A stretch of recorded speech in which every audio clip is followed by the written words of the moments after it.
listening to the Read-Aloud Revival podcast.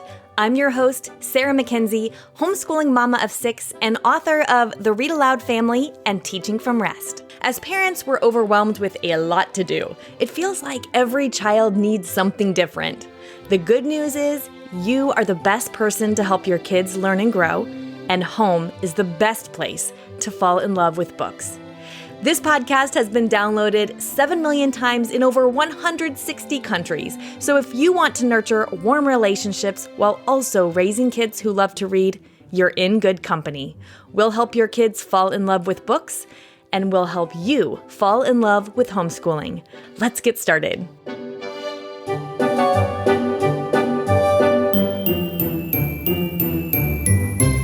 This is an episode I've been meaning to record for some time. I just couldn't bring myself to do it. Why is that? Well, it feels foundational, really important. Research shows that reading aloud makes a huge impact on our kids. And frankly, I wanted to get this episode right. So here at Read-Aloud Revival, we are often asked for a quick resource, a PDF or an episode that you can send to your friends, family, your kids' teachers, doctors, anyone who works with or influences children, to a quick explanation of just why we ought to be reading aloud to our kids. Our little ones, of course, but also why we ought to be reading aloud to our kids who are quite capable of reading on their own. In fact, here at Read-Aloud Revival, we are huge advocates of reading aloud to your older kids and teens. I still read to my oldest, who happens to be 18 and heading off to college just weeks from when this podcast airs. Well, in this episode, we're going to focus on the impact reading aloud makes in the lives of our kids. And yes, we also made a one-page simple PDF that you can distribute as widely as you'd like that lists these benefits of reading aloud. You can grab it, make copies of it, distribute it at your local library, doctor's offices, schools, send it out to friends. It's at readaloudrevival.com/why, W-H-Y. And it's a quick resource that will help the people in your life know why we should be reading aloud with our kids. Again, that's readaloudrevival.com/why. So what are the benefits of reading aloud? The Center for Teaching at the University of Iowa lists both evidence-based and anecdotal benefits in a PDF we're going to link to in the show notes at readaloudrevival.com/why. On today's show, though, I want to focus particularly closely on 5 of those benefits.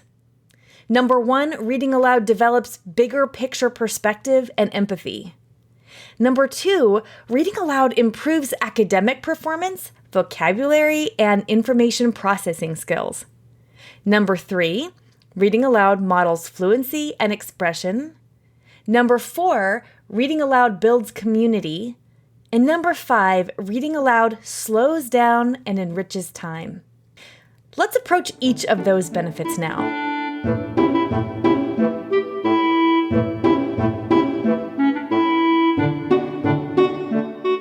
Number 1, reading aloud develops bigger picture perspective and empathy.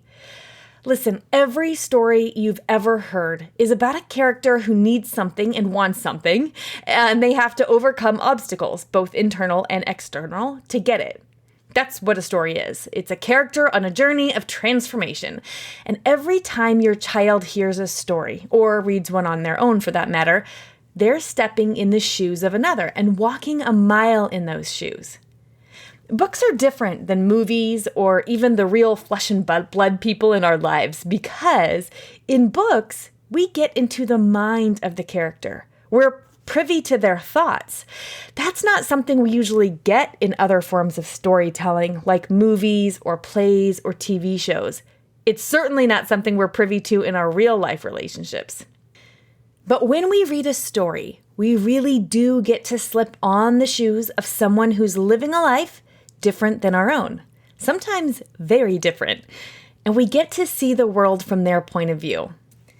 Keith Oatley, a cognitive psychologist at the University of Toronto, helped conduct a study which showed that reading fictional stories increases the reader's empathetic response to people in their real life. In fact, researchers at Carnegie Mellon University found that reading a story gives the brain similar network connections as actually living through the experience yourself. So, vicarious reading isn't as vicarious as we might have previously thought. In her excellent article, Mirrors, Windows, and Sliding Glass Doors, Rudine Sims Bishop explained the phenomenon that happens when we read. According to Bishop, books can function as windows, quote, offering views of worlds that may be real or imagined, familiar or strange. Sometimes books are mirrors that, quote, transform the human experience and reflect it back to us. And at other times, they're sliding glass doors in which readers, quote, have only to walk through in imagination to become a part of whatever world has been created or recreated by the author. We want our children to know without a doubt that people are people, whether or not they look like us, talk like us, or act like us, and that every last person on this earth deserves to be loved because each and every one of us is made in the image and likeness of God. Windows, mirrors, sliding glass doors. It's why Britain's former children's laureate, Chris Riddell, said, "A good book is an empathy machine." When we read aloud with our children, we give them an education of the heart and the mind. We read together because stories teach us how to love.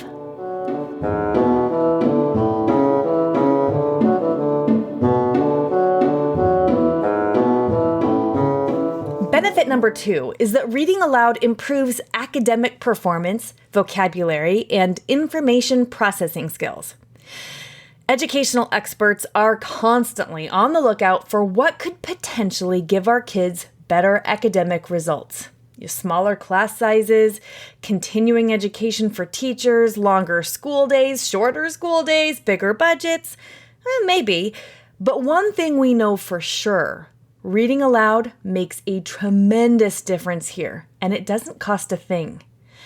Dr. Joseph Price, whom I interviewed on episode 33 of this podcast, is an associate professor at Brigham Young University who specializes in economics of family and education.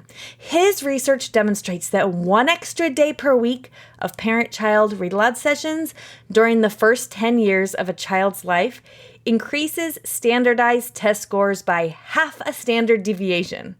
Now, that's hard for us to wrap our minds around because what does half a standard deviation even mean? A lot, Dr. Price told me in that episode. A whole lot. Think 15 to 30 percentile points.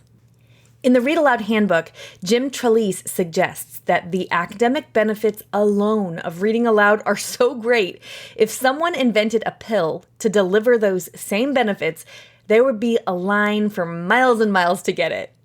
The 1985 Commission on Reading, after all, stated that the single most important activity for building the knowledge required for eventual success in reading is reading aloud to children. The single most important activity. This is huge. Reading aloud is free, and it doesn't even need to take all that much time day to day. If you were to read aloud for about 35 minutes per week, you'd end up reading 30 hours over the course of a year. And that will make a significant difference long term. Jim Trelease also described in his book the results of research conducted by the Organization for Economic Cooperation and Development, which showed that the more children are read to, the higher their test scores are, sometimes by as much as half a year's schooling. He then goes on to say that reading aloud has proven to be so powerful in increasing a child's academic success that it's far more effective than expensive tutoring or even private education.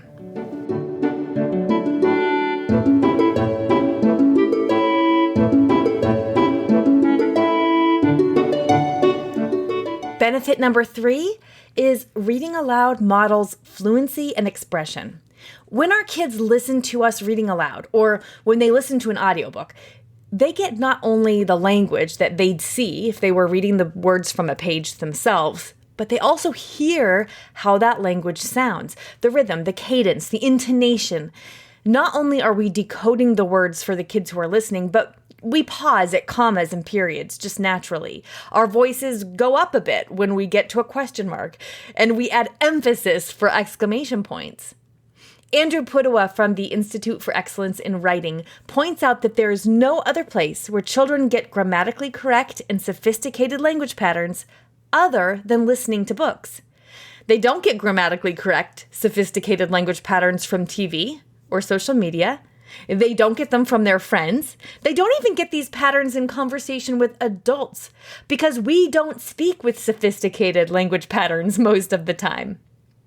They don't usually even get them from books. When a child reads a book with their eyes, they skip stuff. They skip words they don't recognize. They fill in. They skip all those small connector words. This is why it's faster to read a page of text silently to yourself than it is to read it aloud. What that means, though, is that our kids aren't getting grammatically correct, sophisticated language patterns stored in their brains. Those patterns need to come in through the ear. Because when we read aloud, we don't skip stuff. All those language patterns come in orally through our ear, word by word, in order. In episode 130 of this podcast, Megan Cox-Gurdon reminded us that a child's receptive vocabulary, what he understands, may be as many as 3 years ahead of his expressive vocabulary, what he can say.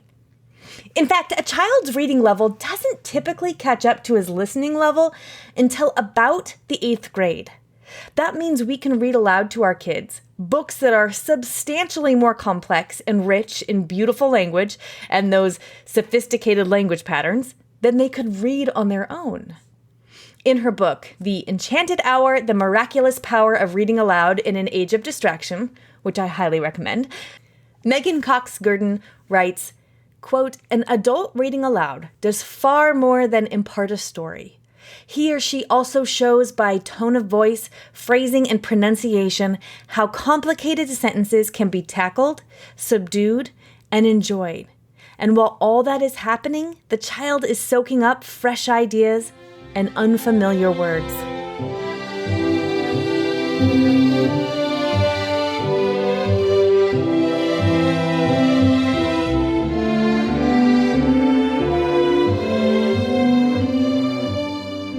Benefit number 4, reading aloud builds community. If you're feeling frustrated or at odds with your kids, try reading aloud. The magic of it is that when you're reading that story, you're rooting for the same character. You're hoping for the same victory, holding your breath, crying, laughing out loud, worried about the same villain. You are, in other words, reminded that you're on the same team. You're reminded that you have more in common than otherwise. And that's something we all can probably use as a reminder in parenting or teaching, or otherwise hanging out with the kids in our lives. The discussions that stem from stories being shared together can be just as enriching and important. We grow closer to those we have shared experiences with, after all. And when we've read a story together, we've walked that whole mile in the shoes of another, right? And we've done it together, with each other.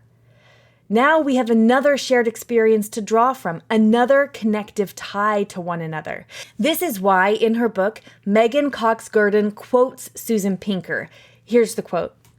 "A tsunami of neurochemical benefits gets unleashed when a parent and child cuddle over a book. Stress and anxiety downshift for starters. As soon as the parent puts his or her arms around the child, hormones flood their bloodstreams, relaxing them and engendering mutual trust." End quote. Maybe the simplest way to say this is, when we read together, we like each other more. And that seems reason enough to me.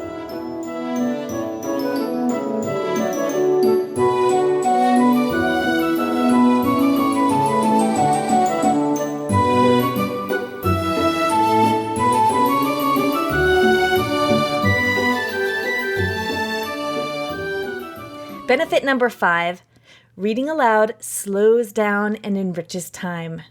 Can we talk for just a moment about the supreme gift reading aloud gives us in this area of slowing down and enriching time? Going back to that PDF from the Center for Teaching at the University of Iowa that I mentioned at the top of the episode, here's a quote. "In a world of sound bites and half-formed ideas expressed quickly in electronic formats, students benefit from hearing complete ideas expressed with originality and attention, such as one finds in literary language." End quote. Well, not only that, but reading aloud requires that we be present with our kids, not just physically present, but really present, right? It's an act of love to read to another person, because by doing it, we're saying, you know what matters right now, kid? You. Spending time with you. So reading aloud develops bigger picture empathy and perspective in our kids. It improves academic performance, vocabulary, and information processing skills. It models fluency and expression, builds community, and slows down and enriches time. According to the Scholastic Kids and Family Reading Report, and we talked about this report more in depth with Vice President at Scholastic Andrea Davis Pinkney in episode 77, the older kids are, the less likely it is for parents to read aloud with them. The report says, in fact, when asked why read aloud decreases or stops, parents most commonly cite the fact that their children can read on their own. But let's think about the benefits we've talked about. Bigger picture perspective and empathy, improved vocabulary and information processing skills, modeling fluency and expression, building community, slowing down and enriching time. Are any of these rendered unnecessary as our kids get older? Might we even have an argument that as our kids enter their teens, all of these skills and abilities become more urgent and important than ever?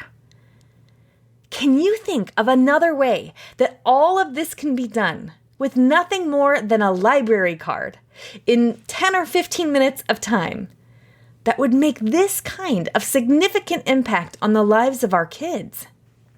In an article on Brightly that I'll link to in the show notes, Melissa Taylor mentions that only 17% of parents of kids aged 9 to 11 read aloud to their children, though 83% of kids ages 6 to 17 say being read to is something they either loved or liked a lot. Our kids want to be read to, and we want all the benefits for them that reading aloud offers. So why read aloud? Well, why ever not? With nothing to lose and so very much to gain, I can't think of a better way to spend our time. If you'd like a one-page PDF that bullet points these benefits of reading aloud to kids of all ages, go to readaloudrevival.com/why, W-H-Y. You have permission to make copies and distribute it widely. If you're looking for a good recommendation for what to read aloud, get a custom book recommendation just for you by going to readaloudrevival.com/quiz or by texting the word quiz to the number 33777. You'll tell me the ages of the kids you're reading to, what kind of book you're in the mood for, and whether you want a longer book or a quick win. And I'll suggest 2 titles that would make excellent read-alouds. It takes 2 minutes. It's so much fun. That's at readaloudrevival.com/quiz, or just text quiz to 33777. Now it's time for Let the Kids Speak. I love this part of the podcast because kids share the books that they've been loving lately.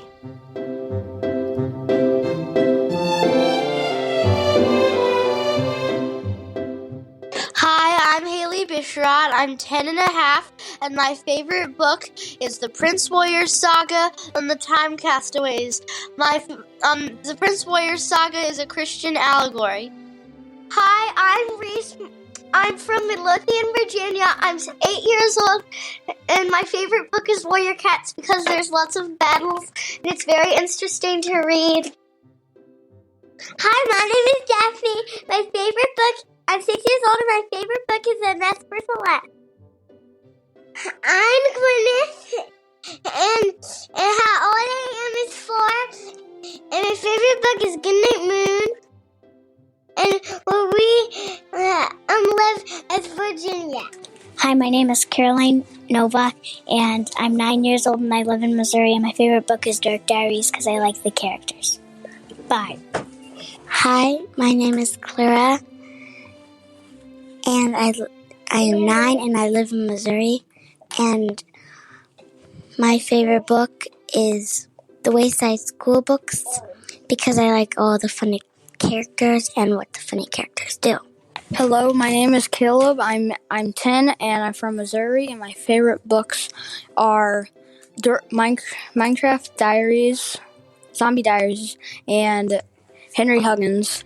And because on Henry Huggins, it's about a dog who runs away, but then he finds Henry Huggins back, and the dog's name is Ribsy, and they're funny, and they're always happy. My name is Jasper Novak, and I'm 4, and my favorite breakfast is pancakes.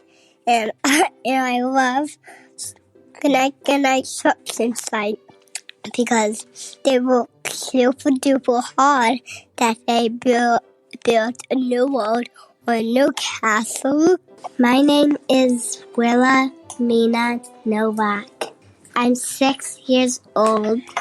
My favorite book is Jessie Bear Rusty Aware because whenever it's a rhymes, it gets starting to Jessie Bear Rusty Aware in the morning. A shirt of red pulled over my head in the morning. And then when he comes out a door, he says, I'm wearing my pants that dance in the morning. My name is Becca. I'm 12 years old, and I live in Eastern Oregon. And my favorite books is the Fablehaven series by Brandon Mull because they have so much action, and I just really like them. Awesome. Thank you so much, kids. I love hearing about the books that you are enjoying. And thank you, listeners, for tuning into this podcast. There is a simple one-page PDF that puts these in bullet points. You can share them with anybody who influences children, anyone who you think would benefit from knowing that kids who can read on their own still should be read aloud to. You can also find a whole transcript of this episode and some other helpful resources at readaloudrevival.com/why. WHY. As always, I'll be back in 2 weeks with another episode for you. I guess after this one in particular, we all know what to do now.